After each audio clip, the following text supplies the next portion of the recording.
Isotopes are atoms having the same atomic number but different mass numbers. In other words, isotopes are identical in the number of protons in the atomic nuclei, so they indicate the same chemical element, but they have different number of neutrons.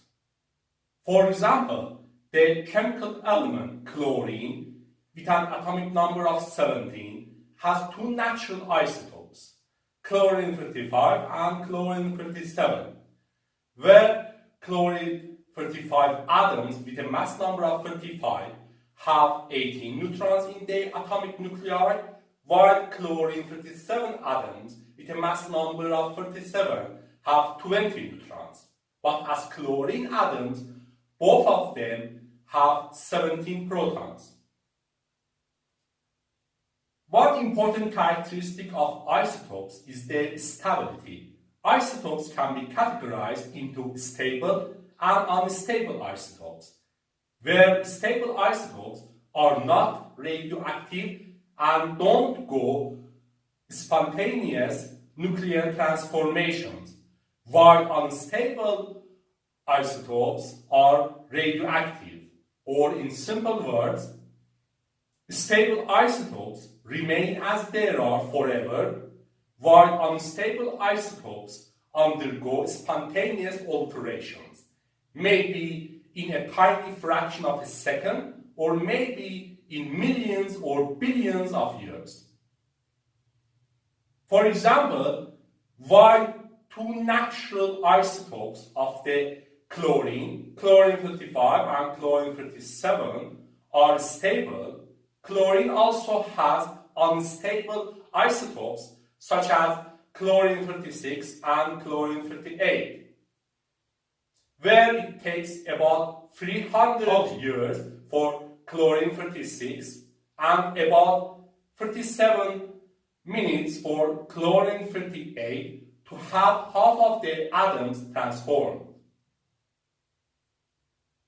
One interesting point here is the fact that although isotopes of a chemical element, especially stable ones, practically behave indistinguishable in many cases, especially regarding chemical properties, yet in general, we can claim that isotopes add to diversity of atoms and their properties. While we have 118 approved chemical elements, we have altogether over 3,000 known isotopes for those 118 elements. Although many of these newest isotopes are very short-lived, unstable isotopes, where some of them even don't last for a few seconds, yet existence of so many isotopes show us whenever we consider atoms and chemical elements, it is not like that we have only 118 different species of atoms, but much more than that. Even if we don't account for unstable isotopes, even those which can last millions of years, still we will have over 250 stable isotopes. Here it is also good to mention that for a species of atom characterized by its atomic number, mass number, and nuclear energy state, we have the term nuclide. So, for example, we can say that there are over 3,000 known nuclides, which can be categorized into 118 groups, where each group includes isotopes of one chemical element.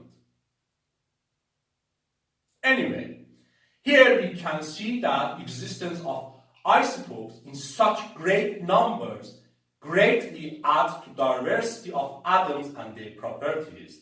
This is interesting, isn't it?